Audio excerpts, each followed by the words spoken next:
UP के कासगंज पहुंचे CM Yogi Adityanath ने हेलीकॉप्टर से बाढ़ प्रभावित इलाकों का जायजा लिया, जिसके बाद बाढ़ पीड़ितों से मुलाकात की, उन्हें राहत सामग्री वितरित की।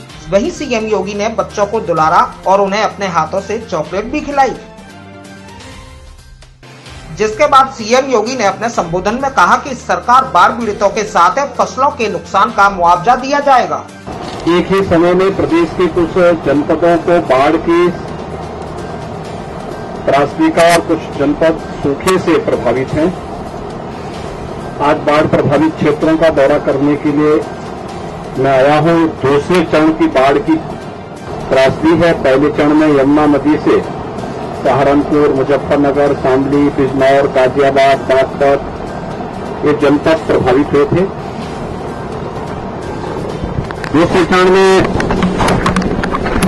गंगा नदी से बदायूं, कासगंज, फर्रुखाबाद, शाहजहांपुर,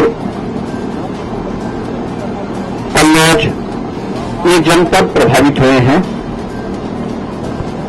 यद्यपि बरसात यहां पर कम देखने को मिल रही है, लेकिन उत्तराखंड में बरसात ज्यादा होने के नाते गंगा नदी का जलस्तर एकाएक बढ़ा है। वर्तमान में प्रदेश के अंदर 21 जनपदों के 721 गांव ऐसे हैं जो बाढ़ से प्रभावित हुए हैं, जिसमें लगातार राहत सामग्री वितरण की कार्रवाई युद्ध स्तर पर चल रही है। अब तक हम लोग प्रदेश में 45,900 से अधिक ड्राई राशन की किट, जिसमें 10 किलो चावल, 10 किलो आटा, 10 किलो आलू, 5 किलो उन्हें चना और भूजा ड्राई राशन उन्हें उपलब्ध कराया जा रहा है। इसके अलावा दाल है,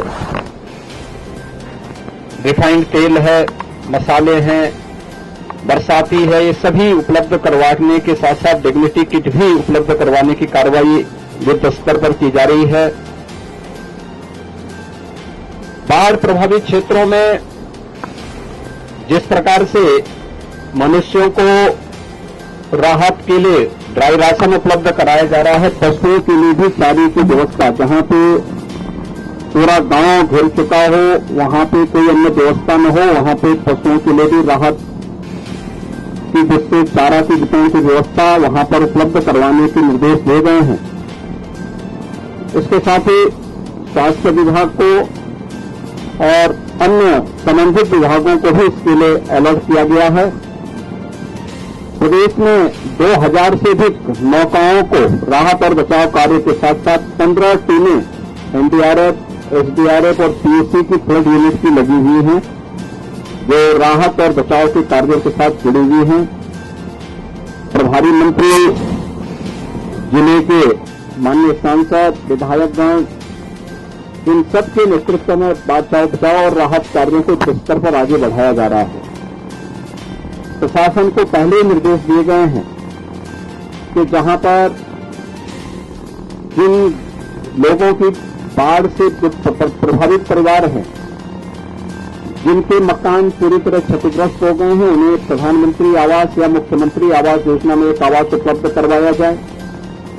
जिन जनपदों में बाढ़ से प्रभावित क्षेत्रों में जनहानि हुई है, आपदा राहत कोष से तत्काल 4 लाख रुपए की सहायता, जनहानि में घायल होने की स्थिति में भी कंपनसेशन की व्यवस्था है। पशु हानि में भी तत्काल उन्हें मुआवजा देने की व्यवस्था की गई है। किसी जंगली जानवर के कारण या फिर सर्पदंश के कारण अगर कहीं जनहानि हुई है तो उसको भी 4 लाख रुपए इस परिवार को तत्काल सहायता देने की कार्रवाई के निर्देश दिए गए हैं। और यह भी निर्देश दिए गए हैं कि बड़े पैमाने पर कासगंज जैसे जनपदों में फसलों को नुकसान हुआ है, इसका सर्वे करके तत्काल लखनऊ भेजें, जिससे उनके मुआवजे की राशि को तत्काल यहां पर भेज करके किसानों को उसकी राहत के रूप में भी मुआवजा उपलब्ध कराया जा सके। आज मैं प्रातःकाल से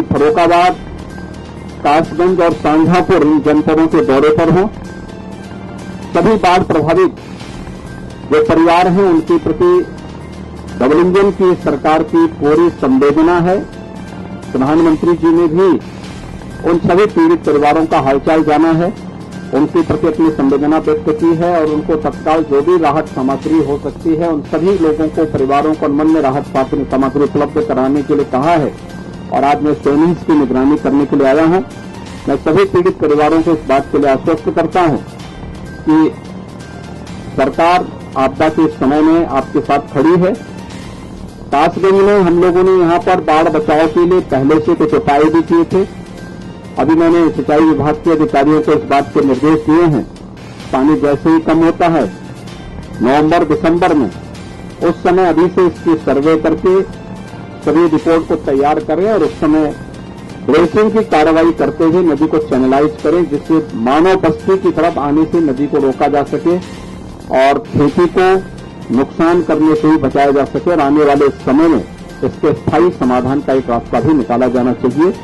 मैं एक बार फिर से सभी बाढ़ पीड़ितों को इस बात के लिए आश्वस्त करता हूं कि सरकार संकट के समय में उनके साथ में खड़ी है और उन्हें हर संभव मदद देगी।